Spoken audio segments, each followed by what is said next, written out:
Olá, boa noite. Vamos para a nossa live. Eu quero agradecer vocês todos que sempre estão aqui assistindo a live, porque meu objetivo aqui é trazer conhecimento, momentos que a gente possa refletir sobre nossa realidade e que a gente tenha instrumentos para tomar decisões com relação principalmente à nossa saúde nesse momento que nós estamos passando. Por isso que eu tenho feito uma série de médicos aqui, para que vocês possam tomar contato com todos esses pensamentos e essas informações e análises, para que depois cada um de vocês possa se tranquilizar e também decidir o que vão fazer, né?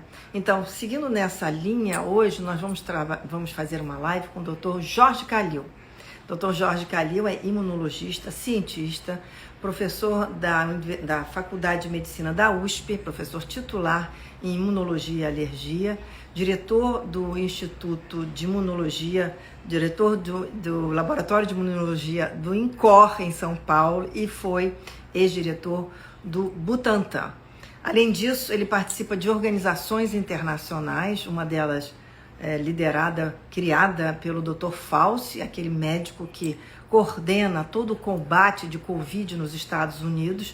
E então o Dr. Jorge Calil faz parte desse comitê que analisa as vacinas financiadas pelo governo americano, menos a Pfizer, né? Eles analisam e veem como é que são o resultado dessas vacinas. Ele também faz parte de uma outra organização chamada COVAX, que é uma organização da Organização Mundial da Saúde. É muita informação, gente, que ele tem aqui para dar para a gente. Então, muitos lugares onde ele participa. Enfim, e essa organização chamada COVAX, ele vai poder explicar melhor, também decide as vacinas que são e orienta os países que compram as vacinas, né? Então, o Dr. Jorge Calil vai poder falar para a gente sobre essa questão das vacinas e da imunidade.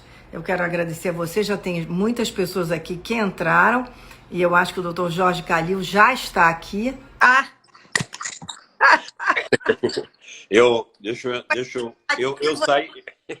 Eu saí do computador e agora? Está no celular agora. Agora estou no celular, mas meu rosto está cortado aí, não? Não, você está bem, a gente está vendo você, está ótimo. Tá ótimo. Tá. Eu tentei falar tudo que você participa, Calil, até me enrolei no momento, viu? Eu ouvi, estava sem voz para poder ajudar. Eu queria até que você explicasse melhor o que é a COVAX e a organização do Fauci, só para as pessoas que estão nos assistindo entenderem por que você tem uma abrangência tão grande com relação a esses assuntos que nós vamos falar. Ok, então vamos começar pela Organização Mundial de Saúde. A Organização Mundial da Saúde, junto com a Gavi, que é uma ONG mundial que promove a vacinação de todo mundo. Ela tenta negociar com os governos para fazer custo de vacinas mais baratas, acessíveis, etc.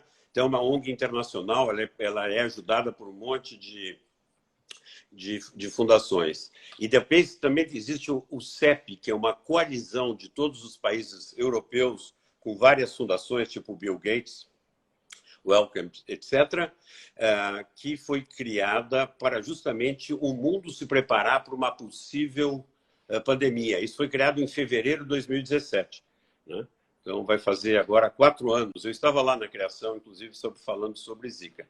Essas 3 instituições criaram um grupo de trabalho para ver o desenvolvimento das vacinas, acompanhar o desenvolvimento, ver a possibilidade de compra centralizada pela Organização Mundial de Saúde e distribuição para os países. O Brasil é contribuidor da COVAX. Eu não sei se você lembra disso, eu acho que há uns 2 meses atrás teve muita discussão de mídia e finalmente o Brasil contribuiu aí com acho que uns 2 bilhões de reais. E com isso ele terá acesso a 42 milhões de vacinas.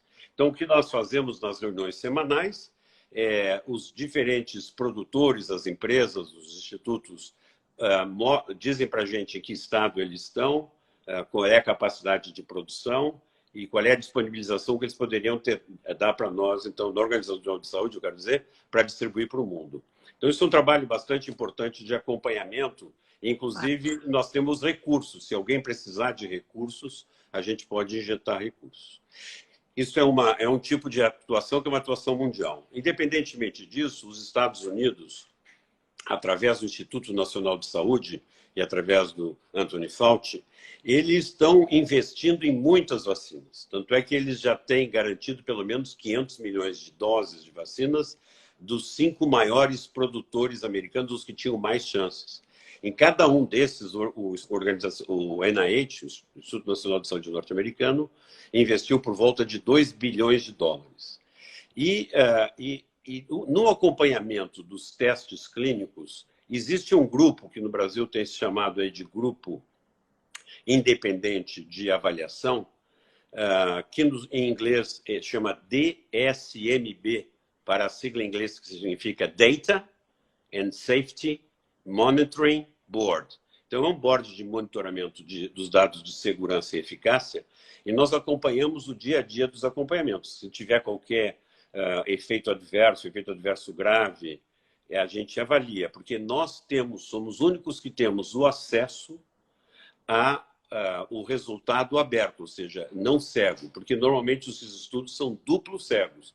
Quer dizer, a pessoa que administra não sabe e a pessoa que recebeu a vacina também não sabe. Mas nós temos aberto, então a gente pode saber, bom, tal pessoa teve tal problema grave, ele era do grupo vacinado ou do grupo placebo.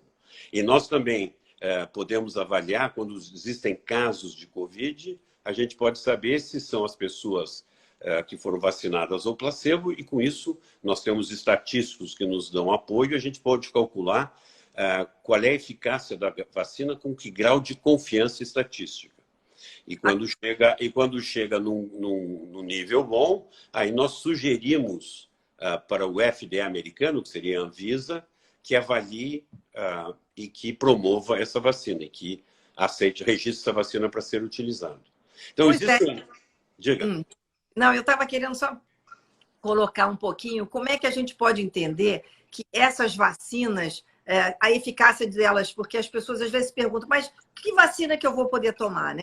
Tem a Coronavac, tem a Pfizer, tem a Moderna, né? Tem várias vacinas. Mas o que tem a da Oxford? Como é que a gente vai entender, como é que a gente vai ter essa visão do que a gente vai poder tomar no Brasil? Bom, primeiro, para nós tomarmos as vacinas no Brasil, nós temos que ter essas vacinas acessíveis ao povo brasileiro. Por enquanto, nós temos zero. E ao passo que os outros países já começaram as imunizações. Para nós escolhermos a melhor vacina, nós teríamos que pegar a vacina que tivesse maior eficácia com menor número de efeitos adversos, efeitos colaterais, né? E essa eficácia seria... para mim, por exemplo, acima de 60 anos, tem que ver se ela funciona tão bem como para as pessoas mais jovens. Tudo isso é testado na fase 3. Então, a eficácia significa o seguinte: digamos que nós vamos olhar essas pessoas, 44 mil pessoas receberam a vacina da Pfizer. Vamos dizer que 200 tiveram a doença, né? 200 pessoas. Então, das 44 mil. Bom, essas 200 pessoas, nós abrimos os resultados. E o que nós observamos? Que as pessoas que contraíram a doença, 190 eram do grupo controle, ou seja, que não recebeu a vacina. E só 10 do grupo que recebeu a vacina. Você faz o cálculo matemático simples, você vai ver que dá 95% de eficácia. Porque ela protegeu as pessoas, né? Dentre as pessoas que ficaram doentes, 95% era não vacinado e 5% eram dos vacinados. Então, ela protegeu e protegeu muito bem. O que a gente pode fazer também, se o grupo é suficientemente grande, a gente pode olhar só as pessoas acima de 60 anos. Quantas tiveram a doença? Digamos que 100 pessoas, só para ser simples. E nós tivemos 12 pessoas no grupo vacinado e 88 no grupo não vacinado. Então, a gente vai dizer aí que essa vacina tem uma eficácia de 88%, né? Que é o que a Pfizer tem para indivíduos acima de 60 anos. Nós também podemos olhar grupos étnicos diferentes, né? Negros, brancos, asiáticos, etc., porque, como eles têm uma genética diferente, eles podem responder de uma forma diferente à vacina. E também os grupos sociais. É possível que as pessoas que tenham um cuidado de saúde diferente, ou uma nutrição diferente, condições de vida diferentes, também possam responder diferentemente. Então, isso a gente olha, nos Estados Unidos é muito restrito, todos os grupos de estudo eles têm que estar estratificados para essas diferentes faixas que eu falei para você, e na Organização Mundial de Saúde a gente cuida muito disso, porque é importante, se a gente vai comprar ou indicar uma vacina para os países asiáticos ou para os países africanos, ou mesmo para o Brasil, dependendo do mix da população, a gente pode escolher uma vacina ou outra. Agora, o ideal, primeiro, é ter vacina. E segundo, que tenha uma eficácia muito alta. Né? E nós só temos 2 vacinas que realmente já foram comprovadas a eficácia, que são a Pfizer e a Moderna. Nós temos resultados não definitivos de outras vacinas, como a vacina de Oxford, que o Brasil tem um acordo, e também a vacina russa, que ela fez uma análise preliminar em que ela indicava que a eficácia dela está por volta de 90%, que é muito bom. E a vacina de Oxford deu aquela confusão, que você deve ter acompanhado, quem está nos assistindo também, que uma parte das pessoas que foram testadas, as que estavam na Inglaterra, uma parte dos testes ingleses, a primeira dose foi, na verdade, metade da dose. E a segunda dose foi dose inteira. E essas pessoas, paradoxalmente, por surpresa de todos, elas responderam melhor do que as pessoas que receberam dose inteira 2 vezes. Esse fenômeno está sendo estudado para tentar explicar, porque se for verdade, então é muito melhor dar meia dose e depois uma dose. E isso ocorreu por um erro do fabricante. Nessa correria que teve aí, o erro do fabricante, ele colocou menos partículas vacinais, virais, na que recebeu a primeira dose. E isso tudo está sendo corrigido. Agora, com relação à diversidade do Brasil, olhando por essa diversidade, qual seria a vacina mais indicada, a seu ver? Olha, por enquanto nós não temos esses dados que eu disse que estão sendo levantados. Né? Nós temos que observar. O que nós sabemos até agora é que as 2 vacinas, a da Pfizer e da Moderna, elas têm ambas por volta de 95% na população em geral, e quando você pega acima de 60 anos, elas têm por volta de 88%, 89%, o que também é muito bom. Mas nós não temos números suficientes para saber nas diferentes etnias. Isso, com o passar do tempo, nós pretendemos ter esses dados. Só que, porque os estudos de fase 3, que é o que está acontecendo para ver eficácia e segurança, eles demoram pelo menos 1 ano de observação. Mas nós temos um agravante, porque as pessoas que receberam o placebo, elas agora, que a vacina que elas participaram do estudo foi mostrado que elas funcionam, elas querem ter certeza se receberam a vacina ou se só receberam o placebo. E elas têm direito. E se elas receberam o placebo, elas vão querer receber a vacina. Aí, se elas receberem a vacina, aí nós não vamos ter mais essa capacidade de comparação que nós temos, porque agora a gente pode comparar vacina contra o placebo. Se todo mundo receber a vacina, nós não teremos essa possibilidade. É verdade. Agora, Calil, uma das coisas que as pessoas se perguntam, questionam muito, assim, mas essa vacina foi feita muito rápida, será que eu não vou ter problemas se tomar a vacina? São métodos diferentes, RNA, outro é vírus morto. Como é que a gente pode tranquilizar as pessoas em relação a essas técnicas de vacina, vamos botar assim, técnicas, eu sou leiga? Veja, apesar de nós não conhecermos o coronavírus como doença, já houve casos de coronavírus que foram muito delicados para o mundo. Por sorte, nós conseguimos escapar. Talvez as pessoas não se lembrem, ou não se deram conta na época. Mas em 2002 começou um surto do SARS-CoV, o irmão original do SARS-CoV-2.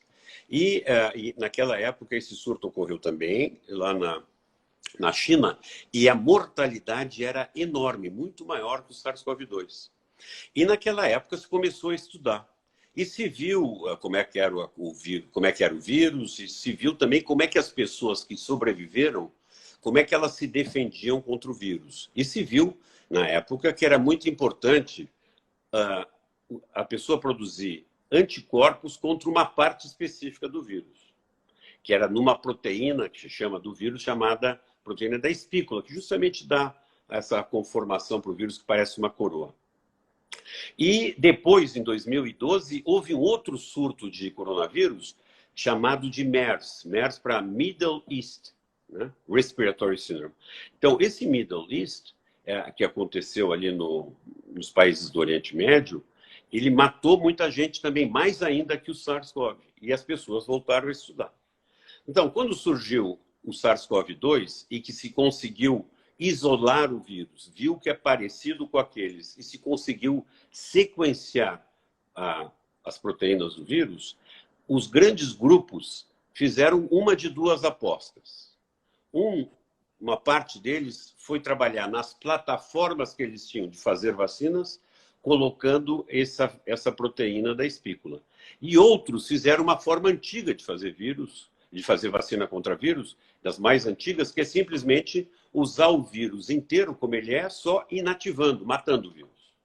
Então, são fundamentalmente esses dois tipos que a gente chama antígeno, que são o alvo da vacina. Podia ser que essa vacina baseada na proteína da espícula não desse certo, por várias razões científicas. Mas o mundo, digamos, teve sorte, porque deram certo. Então, esses grupos, eles estão utilizando tecnologias que eles iam trabalhando há muito tempo e aplicaram para essa doença. É verdade que o RNA mensageiro é uma promessa terapêutica há muito tempo, não só para vacinas, como para outros remédios. Mas havia alguns detalhes tecnológicos que não se conseguia avançar.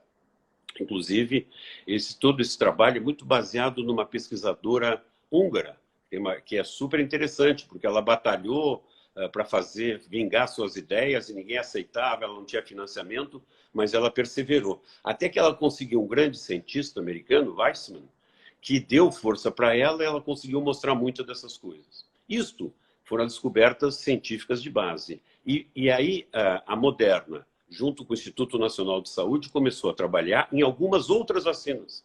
E a BioNTech, lá da Alemanha, também.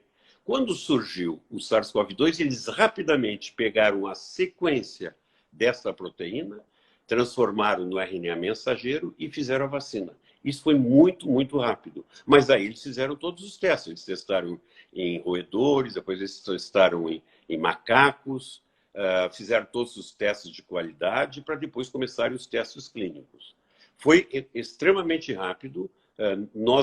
A ciência acertou em cheio, né, nas suas premissas, e por isso que nós estamos com a vacina aí. Então, não existia vacina de RNA, é bem verdade, mas há algum tempo que já vinha se aprimorando a tecnologia, que vai se aprimorar ainda mais, eu tenho certeza disso. E isso aí talvez seja uma das coisas boas que nós ganhamos com essa pandemia, esse avanço científico, e sem dúvida vai trazer muitos avanços na área médica. Então, é importante você falar isso tudo, porque as pessoas pensam que isso foi de um dia para a noite, mas quer dizer, essas plataformas já vêm sendo estudadas desde 2002, vêm sendo trabalhadas desde 2002, não é isso, Calil? Exatamente. Se você for ver, por exemplo, a famosa vacina de Oxford, que o Brasil tem até um acordo de produção e que está em teste também. Existe um instituto na Universidade de Oxford, que você sabe, junto com o Harvard, que mais ganhou prêmios Nobel de Medicina. Eles têm um instituto chamado Instituto de Jenner. Jenner foi o que introduziu a vacina no mundo, principalmente no mundo ocidental. Então, eles têm um instituto enorme, com bilhões e bilhões de libras investidas. E eles estavam trabalhando numa vacina contra o MERS, que eu falei para você, desse Middle East, e que já ia entrar em testes clínicos. Aí, quando surgiu, eles fizeram logo a mudança, e por isso aconteceu. Assim como eles trabalhavam também com ebola. Então, eles tinham uma plataforma, que era esse vírus, adenovírus de chimpanzé, em que eles colocam a informação genética de uma determinada proteína de um vírus, contra o qual você quer montar a resposta imune, e já está isso pronto. Isso acontecia com os RNAs também, e existiam com outras vacinas que estão em fase final. Na verdade, como eu disse para você, em 2017, o mundo estava muito preocupado que houvesse uma pandemia. E foram incentivados vários grupos a criar essas plataformas para rapidamente desenvolver uma vacina. Na verdade, eu, quando era diretor do Instituto Butantan, em 2015, houve um surto de uma vacina chamada H7N9, que é uma vacina, é uma doença, uma influenza, é uma gripe muito forte, matou muita gente, também na China.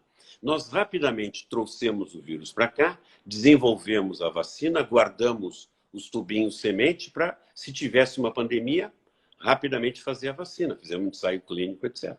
E na época eu criei, inclusive, um grupo de ações rápidas para doenças epidêmicas, chamado GARD. Mas aí a nova direção acabou com esse grupo, mas era justamente para responder rápido e ter essas plataformas. Agora, Calil, por que em 2017 o mundo já estava preocupado com a questão da pandemia? Qual foi o grande alerta? Olha, houve vários alertas. Eu já falei para você do SARS-CoV em 2002, do MERS em 2012. Falei para você também do H7N9. Nós tivemos H1N1, lembra? O H1N1 foi um problemão. Eu lembro que eu deixei de fazer várias viagens para o exterior por causa da H1N1. Mas como era influenza, nós rapidamente conseguimos a vacina. Teve o H7N9. Então, sempre nós tivemos medo de ter uma grande pandemia. Se tinha medo muito do ebola. Mas o ebola ele mata tão rápido as pessoas que a gente consegue controlar, cercando aquela área. O grande problema é exatamente o vírus que nós temos, porque é transmissão respiratória. Você não tem como controlar. Quando antigamente tinham grandes epidemias, cólera e tudo isso, que eram pela água. Bom, pela água você tem água, você trata a água, você mata. Outros é por mosquito. Que nós tivemos, febre amarela, dengue, zika. São graves? São, mas o mosquito você ainda consegue controlar. Né? Quando é respiratório de indivíduo para indivíduo, é muito difícil. Aí a gente sabe, desde a Idade Média, o que tem que ser feito? Identificar a pessoa que está doente e isolá-la para ela não transmitir para outras pessoas. Né? Isso que nós não soubemos fazer aqui. Né? Então, e por isso que ela se propaga. Mas isso a gente sabe há muito tempo. Que é isso a forma que tem que... Então, o mundo estava com medo que houvesse. E naquela reunião que eu disse para você do CEP, inclusive o presidente francês, na época, o Hollande, falou antes de mim. Ele estava falando que, justamente ele falava, vejam as viagens, as relações comerciais que existem, tudo isso pode nos levar ao problema sério. Só um... Apagou a luz. Apagou a luz. Desculpe. São as coisas... Nós estamos em casa, tudo acontece, Calil. É uma pena. Bom, daqui a pouco ela volta. Mas, então, o mundo estava preocupado. Existe, inclusive, uma live que foi feita pelo Bill Gates em 2015, alertando o mundo para isso. Né? Então, as pessoas que sabiam que isso podia acontecer, mas não sabia que ia acontecer quando, nem que vírus. Né? Agora, o vírus respiratório, que eu te digo, é sempre o mais difícil. Agora é interessante que você falou que desde a Idade Média a gente sabe que tem que isolar o indivíduo. E desde a Idade Média a gente não consegue, né? Apesar de todos os avanços da medicina, tem que se fazer a mesma coisa, usar máscara e isolamento, que foi a gripe espanhola, né, Calil? Exatamente. A gripe espanhola nos deu o exemplo de como que a gente tinha que fazer, de certa forma, isolamento e usar máscara. E veja, na gripe espanhola, parecida até com essa, nós tivemos um primeiro surto que matou gente e depois um segundo surto que matou muito mais. Pois é, agora nós temos recrudescimento do surto. O que é? E eu tenho visto até o Dr. Fauci nos Estados Unidos, tem saído na imprensa, ele dizendo que o pior está para vir. Então, o que a gente tem que se preparar, Calil? Porque eu vejo pessoas chegando no final de ano, tem gente dando festa, as pessoas saindo. Como é que é isso? Se o pior está para vir, segundo o Fauci, que é quem lidera todo o combate do Covid nos Estados Unidos? Veja, isso é muito relativo, essa afirmação dele, porque com os Estados Unidos já começando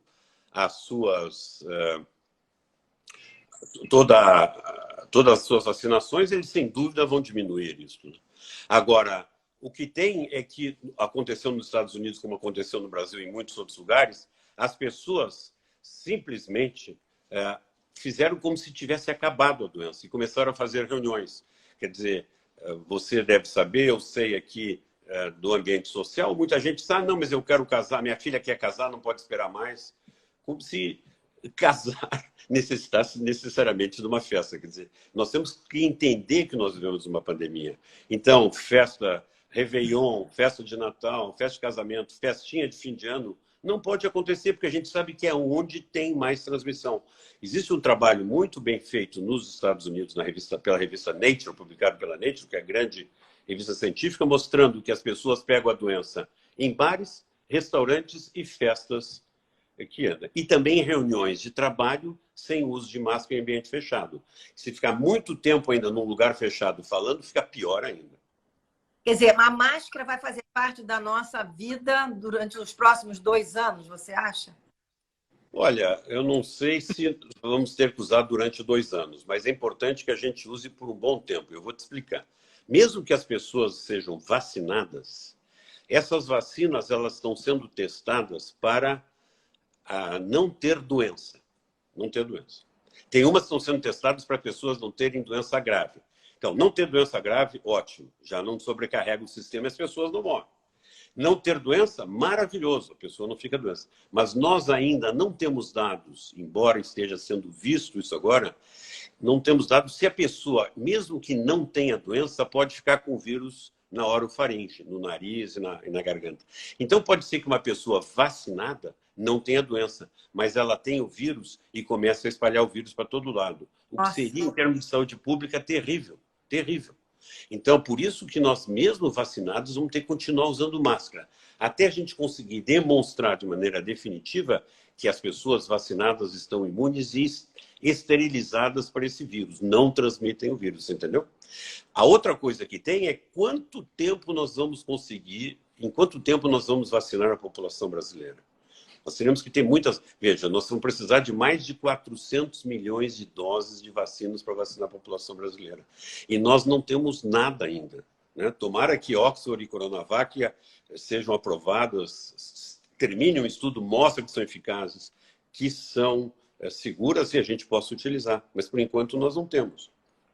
Outros países fizeram muito diferente de nós, Márcia. Por exemplo, o Canadá comprou, no risco, né, porque não sabia se ia dar certo, eles compraram vacinas que eles podem vacinar a população deles com 2 doses 6 vezes. Eles compraram um excesso de 6 vezes. Ah, mas dinheiro posto fora. Não é dinheiro posto fora. Você vê o que você gasta com vacina e o que a economia ganha se as pessoas voltarem a trabalhar. Pois e outra, se o Canadá quiser, ele pode revender com bom lucro essas vacinas, porque todo mundo quer vacina. É verdade. Agora, quando a gente pensa que a gente tem que vacinar e tem que ter 400 milhões de doses, o que a gente vai fazer durante esse período, né? Porque eu só vejo, chegou aqui Coronavac, né? A gente disse, parece que tem 11 milhões de doses no Brasil. 40 milhões de doses que o Brasil já comprou lá fora, mas nada aqui ainda. E essa questão operacional da vacinação também demora, né? Porque nos Estados Unidos parece que eles estavam pensando em vacinar, só conseguiram vacinar, parece que 1 milhão em uma semana. Tem uma logística complicada, né? Tem. Mas, então, uma coisa que é interessante. O Brasil tem um sistema de vacinação na população que é muito melhor do que o sistema americano. O sistema americano, eles não têm um sistema de saúde pública como o nosso. E também não tem um sistema de vacinação. Nós temos o Programa Nacional de Imunizações, chamado PNI, que existe aí há mais de 45 anos, e que, com os anos, ele se infiltrou em todo o país. Existem 38 mil salas de imunizações, né? Então, só com esse sistema e também com a distribuição de vacinas, então, só em vacina da gripe, o Brasil vacina 80 milhões de pessoas em 3 meses, né? Olha... Abril, maio, junho. Então, você vê que existe uma... E isto sem ser uma pandemia. Quer dizer, nós podemos aí movimentar hospitais públicos, até clínicas privadas que possam ajudar, não vacinando privadamente, que isso vai ser muito controlado, pelo menos no início, mas existem, claro, problemas de logística. A conservação dessas vacinas em áreas frias, né? Mesmo que seja temperatura de geladeira, existe aí, no Rio de Janeiro, uma central logística de vacinas com 80 mil metros cúbicos de área de conservação de vacina. Bastante. Não é o suficiente. Mas veja, nós temos muitas câmaras frias no Brasil, que podem ser alugadas, arrendadas, etc. Muito caminhão frigorífico nas empresas de alimentos. Eu tenho certeza que digamos, os empresários vão se envolver se precisarem melhorar a logística. Nós temos aí muitas condições no Brasil. Mas para isso tem que ter vacina. Nós temos que ter vacina. Nós não temos a vacina. E temos que ter seringa. Nós não compramos as seringas também. Então precisa vacina, precisa seringa. A logística existe, eu acho que a gente pode melhorar. Gente capacitada para fazer vacinação. Nós temos 120 profissionais no Brasil, Estados do Brasil, capacitados para fazer vacinação. Então, existe uma infraestrutura, coisa que os Estados Unidos não tem. 120 mil, o que você quis dizer? 120 mil pessoas que estão espalhadas no Brasil, que são treinadas para vacinação, para imunização. Acali, uma outra dúvida que sempre fica na cabeça das pessoas é o seguinte: quanto vai durar essa vacina? Quer dizer, eu me vacino e eu estou imune durante quanto tempo? E outra pergunta também, que essas mutações, essas vacinas vão atender a essas mutações também? Ok, então por partes. Nós não sabemos quanto tempo dura a vacina porque não temos como prever. Vai depender da experimentação, então da observação dessas pessoas. Então a gente já sabe, quem tem a doença natural, pouquíssimos casos nós temos de reinfecção. Eles são sempre alardeados na imprensa, o que dá medo, muito medo para as pessoas, né? Mas por exemplo, qual é a chance que eu tenho do avião que eu estou cair? É muito pequeno. A gente sabe que as pessoas ficam com medo que o avião delas vai cair, mas é muito mais seguro andar de avião do que de carro. As estatísticas mostram isso, né?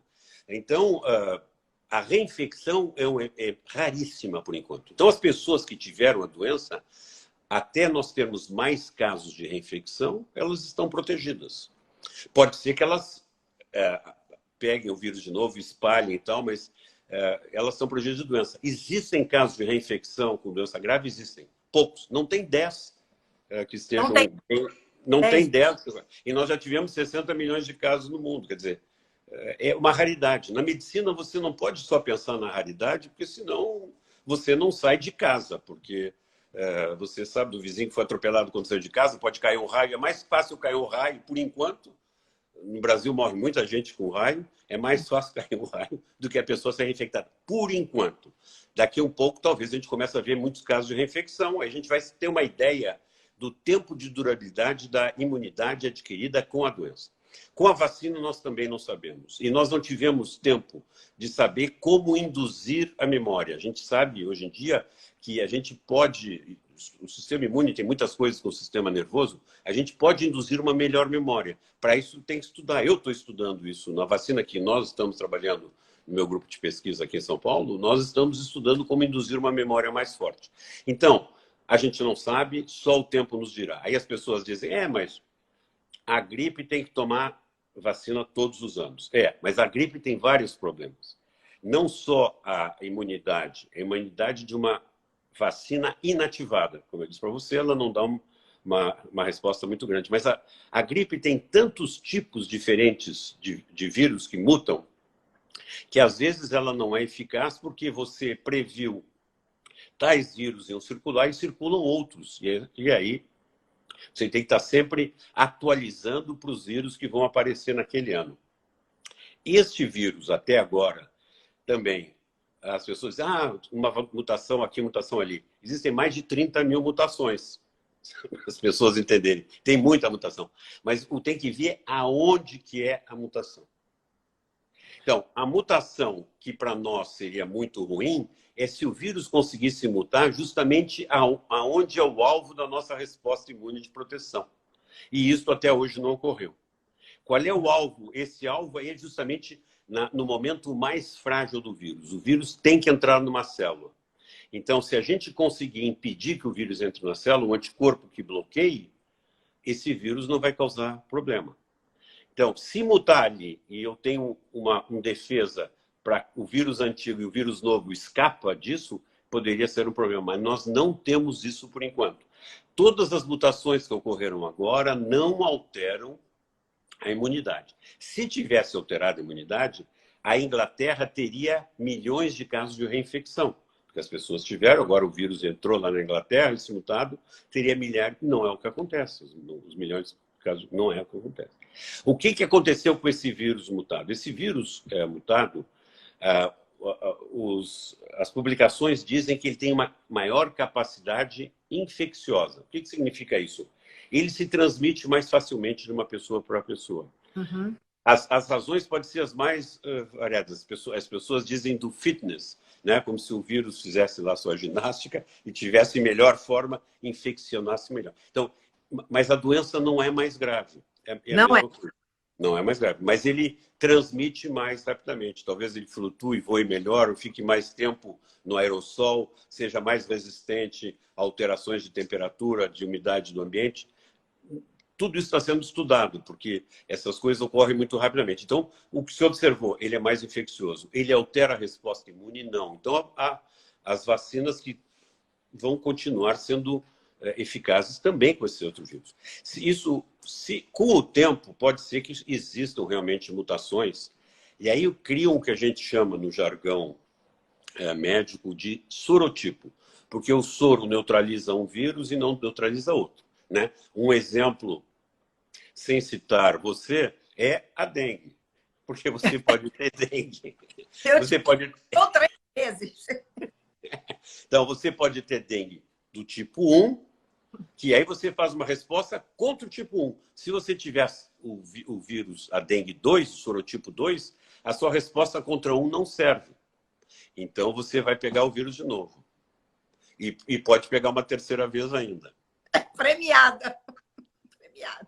Agora, Calil, e as pessoas também se perguntam, quem teve coronavírus precisa se vacinar? Olha, eu diria para você o seguinte, por tudo isso que nós falamos agora, a pessoa não tem urgência de se vacinar, ela está protegida. Ela até pode se vacinar. Eu, se tivesse coronavírus, eu ia esperar um pouco mais. Tem muita gente que precisa, nós precisamos diminuir a circulação do vírus. Outras pessoas aí que estão precisando, eu sei que eu estou tranquilo por enquanto. Se mais adiante precisar, eu me vacinaria. A gente não sabe exatamente o quanto vai aumentar a resposta protetiva depois de uma imunização. Porque todos os testes clínicos feitos até agora foram pessoas que não tiveram Covid-19. Então, são selecionadas. Quer dizer, você diz assim, eu quero ser voluntária para um teste clínico de vacina. Primeira coisa que se fazer é se ver se tem anticorpo, se tem vírus, tem PCR, etc, etc. E são deixados de lado as pessoas para não confundir muito o estudo, entendeu? Porque se uma pessoa já teve, eu disse para você que já está protegida, aí ela é do grupo placebo, ela não pega a doença, mas vai atrapalhar a minha estatística depois. Claro. Então, dessa forma eu te digo, não precisa tomar vacina agora. Então, quando a gente souber por quanto tempo que a gente está protegido, aí as pessoas talvez precisem tomar vacina se esgotar esse tempo. Agora, você vê, tem muito caso de reinfecção na China? Não. Na Itália, que foi o primeiro, onde teve o primeiro surto, não, são outras pessoas que estão tendo doença. Quer dizer, com relação até à China, eu me lembro que a gente conversou antes, eu perguntei, aí na China eles não estão testando o Coronavac? Você me disse que eles já controlaram o vírus na China? Então, sempre quando você vai testar... Primeira pergunta, por que muita gente veio testar vacina no Brasil? Porque quando começaram esses testes de vacina na metade do ano, o Brasil estava bombando de casos. Então, quanto mais casos você tiver, mais rapidamente você prova se a vacina funciona. Porque o que vai acontecer? As pessoas estão na vida normal, muitos vão se infectar, os que se infectam você vê que são do placebo, e você pode dizer, olha, minha vacina funciona com tal eficácia. E por isso que vieram para cá. E a Coronavac, o pessoal começou a testar 9 mil casos, 9 mil indivíduos vacinados, porque eles achavam que ia bombar o número de casos. Mas aí diminuiu no Brasil o número de casos. Aí eles aumentaram para 13 mil. E aí agora bombou. Eles já devem ter o resultado, mas não quiseram nos dizer. Vamos ver o que vai dar. Na China, o que aconteceu? Eles tiveram Wuhan. Eles conseguiram controlar Wuhan. Impressionante. O resto da China não teve epidemia que todo mundo teve. E a epidemia está sob controle lá. Como que eles conseguem fazer? Bom, eles fizeram isolamento. Eles têm um controle rígido da movimentação da população, com chips, com celular, não sei o que mais. O indivíduo, quando sai do prédio, tem que ir na frente de um monitor e dizer o nome dele, para onde é que ele está indo, quando é que ele volta. É controlado. Eles não tiveram mais. Eles controlam bastante quem entra no país para não trazer a doença. Como eles não tinham o ataque da doença, que a gente disse estava muito baixo, não se conseguia testar lá. Vieram testar aqui, né? Agora, o bom de testar mesmo nos Estados Unidos, porque lá está bombando. É impressionante o número de casos que nós temos examinado naquele comitê que eu falei para você, números de casos de pessoas que estão nos grupos que estão sendo testados, a fase 3. Porque lá está completamente sem controle, né? Mais de 2.500 casos por dia, chega a 3.000 casos por dia, novos. Uma loucura o que está acontecendo nos Estados Unidos. Agora, por quê? É paradoxal, porque o presidente não dava bola, pode ser, porque não tinha um sistema de saúde coletivo. Nos Estados Unidos, uma pessoa que fica doente, se não tiver plano de saúde, fica quietinha em casa, porque se ela entrar no hospital, 10.000 para começar. Pode perder a casa, né, Calil? Sumiu sua voz? Sua voz sumiu, Calil. Calil? Sua voz sumiu. Sua voz sumiu. Agora tô. Eu tenho que aqui que eu tinha preparado para falar para você do meu computador. Eu baixei o Instagram no computador. Aí na última hora não veio, meu filho veio aqui e me botou no telefone. Só que o telefone ele vai acabar a bateria. Então eu tenho que dar um jeito de ligar o telefone e sem desligar a luz. Tudo bem, mas a gente também já está quase acabando, Calil, infelizmente, porque eu queria ficar conversando, mas você sabe que aqui a gente tem um tempo de... Senão cai também a nossa live, né? Então, para a gente entender por que a China... Porque ficava assim, aquela coisa assim, por que a China não tinha mais e por que estava testando no Brasil?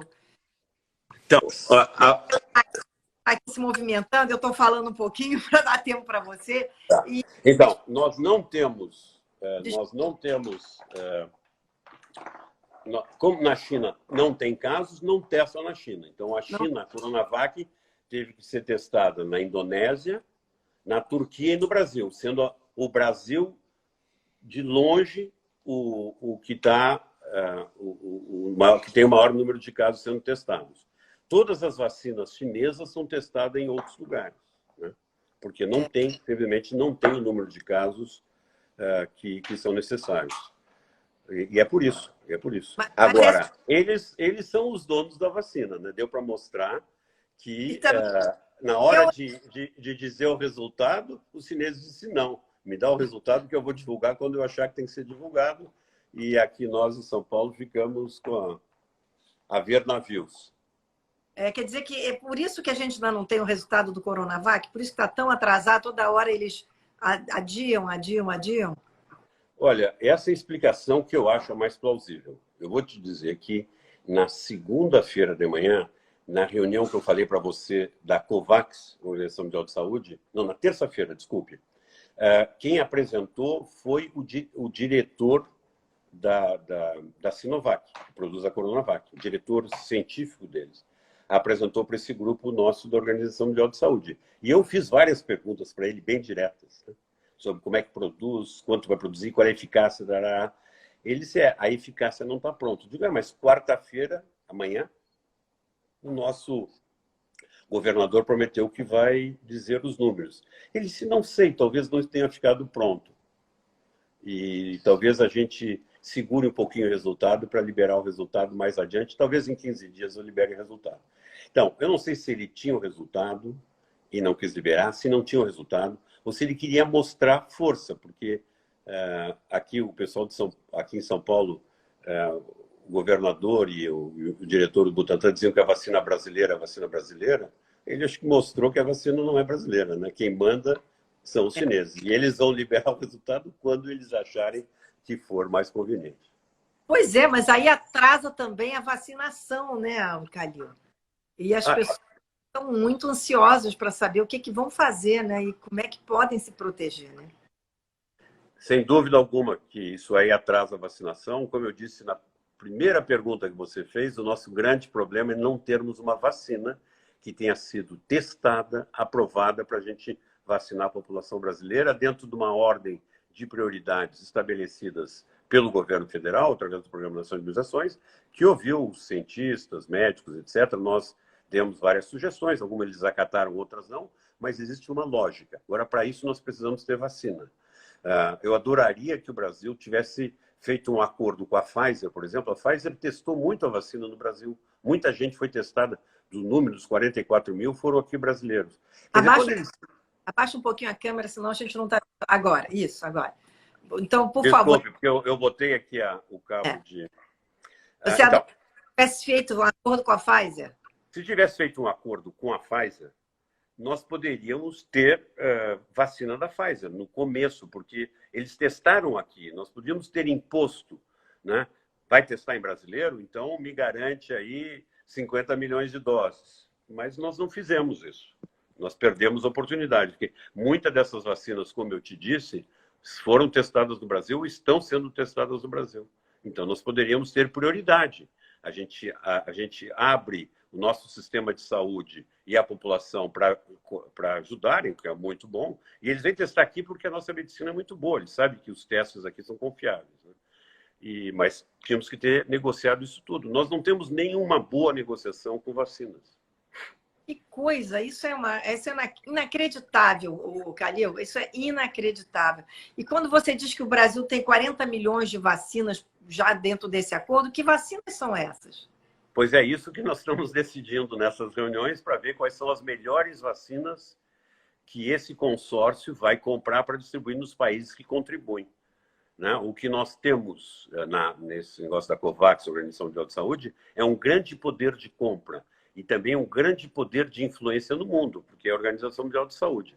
Então, nós vamos escolher as melhores e com a garantia de que os fornecedores vão nos atender por todas essas características que eu lhe falei. Quer dizer que, se a gente juntar tudo, a gente tem até agora 11 milhões de Coronavac e 40 milhões desse pool de vacinas? É isso? Olha, é isso. Agora, Oxford, a promessa seria mais de 100 milhões para a Fiocruz durante o ano de 2021. Aí aumentava bastante. Vamos ver se a gente consegue, se a Oxford nos consegue convencer que tem uma boa eficácia, né? E que tenha também uma grande segurança. Aí teremos uma vacina a mais. Mas existem outras vacinas, Márcia, que estão em teste, que vão chegar com 1, 2 ou 3 meses de atraso e que são muito promissoras e que nós poderíamos nos avançar agora e tentar negociar um bom acordo antes que elas se mostrem boas. Hoje começou o teste de uma vacina que eu estudei bastante, as fases iniciais clínicas, chamada Novavax, que faz em parceria com a GSK, que é um gigante farmacêutico. Começou a fase 3 hoje. Eu tenho certeza que isso vai ser rápido. Então, mesmo que seja com 2 ou 3 meses, pelo menos a gente garante mais adiante um pouquinho. Entendeu? Então, nós temos que negociar, temos que trazer as boas vacinas para o Brasil, para termos opções. É lógico. E a vacina da Johnson, que dizem que vai ser de dose única, como é que você vê? Olha, a vacina já está em fase avançada, está em fase 3, é dose única. Eu, infelizmente, não vou poder falar muito porque eu estou sob sigilo, não posso dizer como é que está a performance dela. Mas ela é uma vacina que promete, ela é uma vacina, de certa forma, semelhante à vacina de Oxford, porque ela também utiliza um vetor viral não replicativo, que é um adenovírus humano. Agora, nós temos que ver quando foram feitos os anúncios. Eu, infelizmente, não posso adiantar nada aí. Não, mas, o Calil, só para a gente poder terminar aqui, como é que você acha que a gente vai começar realmente quando uma vacinação aqui no Brasil? Você tem alguma ideia de quando é que isso pode, conversando com seus pares todos, quando é que isso pode realmente começar? Olha, é muito difícil eu te dizer, porque nós temos que saber, precisamos da fase 3. Sem isso, assim? Assim. Sem a fase 3, nós não conseguimos aprovar a vacina, ela não pode ser utilizada.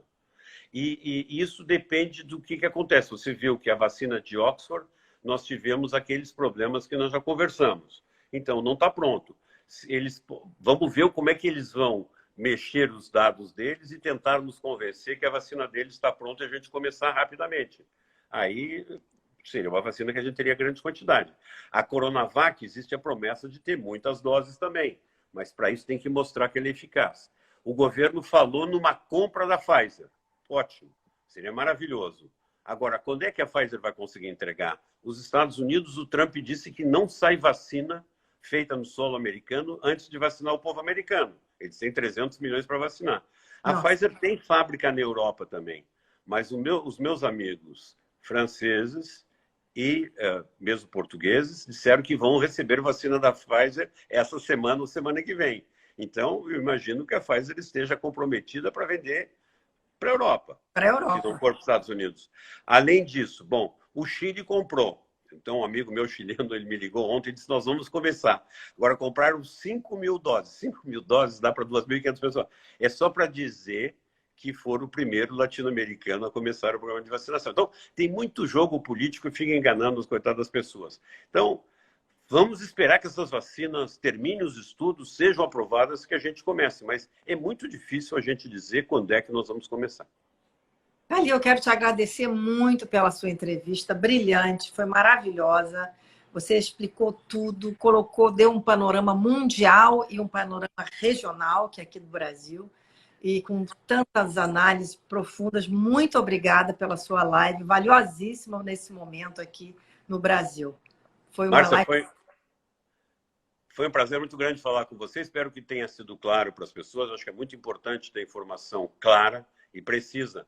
Quando você precisar as ordens. Desculpe os problemas técnicos que eu vou dar um jeito de arrumar.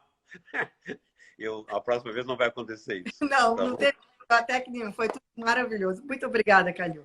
Um bom ano de 2021 para você, para todo mundo que está nos assistindo, e vacina para todo mundo.